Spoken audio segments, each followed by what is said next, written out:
Hi lovelies, welcome to today's episode, and I do not know where to start. For the longest while I've been looking for a good place to start this video, to shoot this video, and I'm always falling short. You know the thing they say about comparison being the thief of joy, or is it a killer of joy? That is what I'm partly dealing with. Yeah, I'm here to give you a life update. Let us start by addressing the elephant in the room. I have a new closet. We have a new closet, and it's way bigger, it's way taller, it's way beautiful, it's way spacious. Yes, I moved into a new place. I'm living one of an answered prayer, and I'm very grateful. This season is confusing. It's like, on one hand, I am very grateful for the kind of progress, for the kind of growth that I'm currently experiencing, because I got a job. Maybe I should start with that. I got a job, and with this job came an answered prayer of getting a good living space, a living space that I too call good. So, like you can see, I haven't gotten everything figured out yet.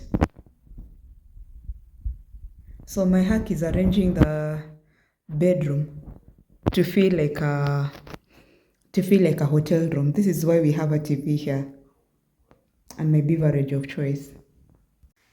Have you ever been in a place where, yes, you've made progress, and yes, at a constant, in economics we say at a ceteris paribus, you're happy, you've got an answered prayer, but my God, but you're sad, because that is what I am currently experiencing.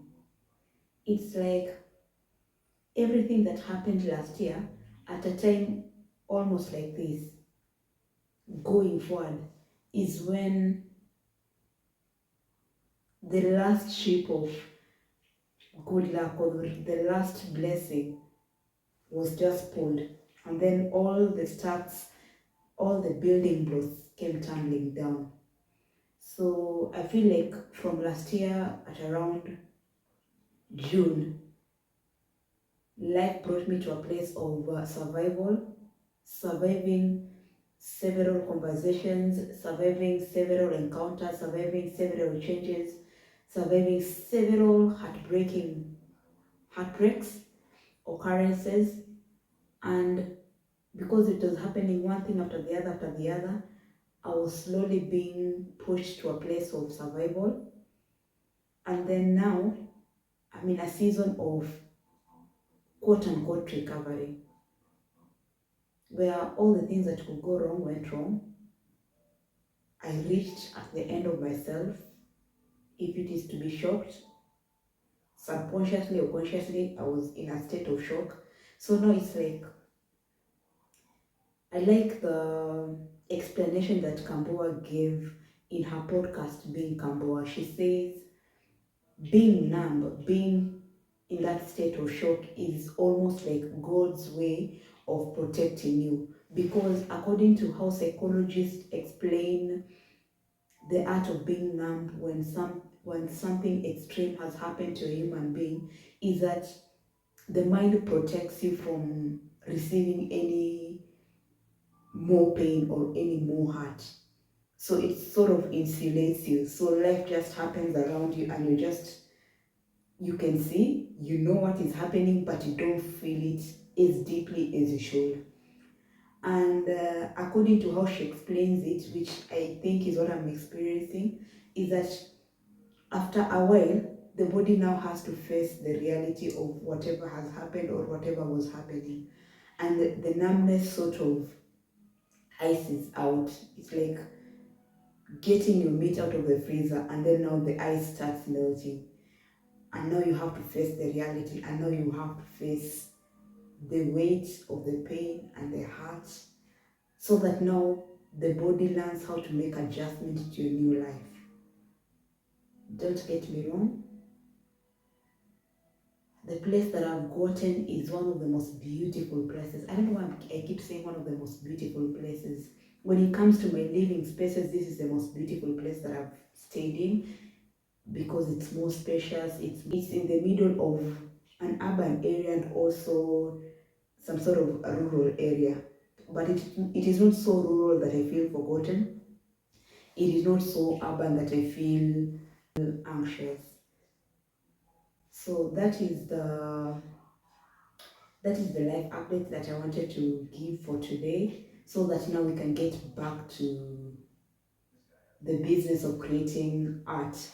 If you are a person who is interested in seeing someone living their everyday life making art out of fiber art, this is in terms of crochet, knitting, out of pen and pencil art, this is drawing, painting, out of cooking, this is a channel. Kindly consider to subscribe. Also, like, comment, share, subscribe. Let me know what you'd like to see. Yeah, I know the video is a little bit chaotic, but I figured if I continue looking for the perfect place, I will continue procrastinating this. And then, the most hurtful thing, it's not really hurtful at this point compared to the things that I've gone through, but you feel some type of way when you see people just living their life on the internet. By people, I mean the people who are also in these YouTube platforms. You see people just doing the most mundane stuff, and it's getting all the love, it's getting all the fuss. Because of my attempt to get things into perfection, I tried getting the moving out video. Then it wasn't as perfect as I thought, because somewhere along the line I wanted to be in the present moment of working with the movers, ensuring they don't steal my stuff, ensuring that they don't break my stuff, ensuring that they're careful with my belongings. I was also very focused on ensuring that I get a house as soon as humanly possible. Normally my strategy is, once I get a job in a new place, I love surveying the place for about 3 to 6 months, the period of my probation. Then after that, once I get the job, once I'm confirmed, is when I look for a house, because now things are permanent. But if last year taught me anything, it taught me that that doesn't have to be my strategy, because in my former house, someone tried breaking into the house for the second time while I was getting into the second month of my probation, and that was around June. Was it June? That was around July, yes. So I had to move fast, whether or not I was ready, whether or not I was confirmed, and like I said, everything started tickling down from there, because I moved into the place. Barely 10 days later is when I hung out to my brother. My brother, sometimes I feel like my brother came all the way to see me, probably say goodbye, only that we didn't know he was saying goodbye, only that he didn't know that he was saying goodbye. And just saying that out loud breaks my heart, because right now I'm in the reality of, did that just happen for real? Did it happen? In the attempt of not making this video sad,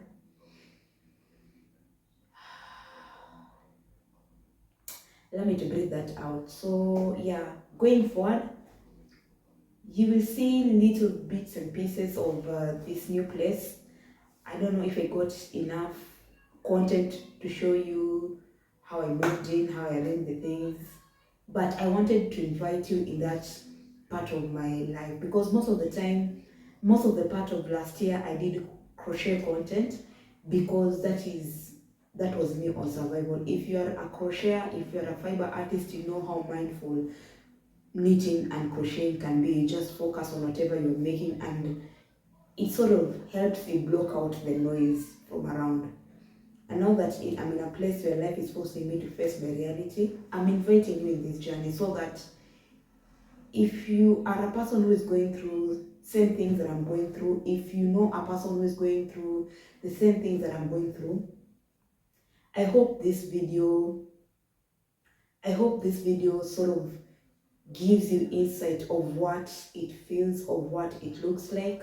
I hope it also informs you on ways you can help yourself, on ways you can help the people who have been bereaved, or the people who are going through loss in one way or the other. I remember yesterday I was journaling, and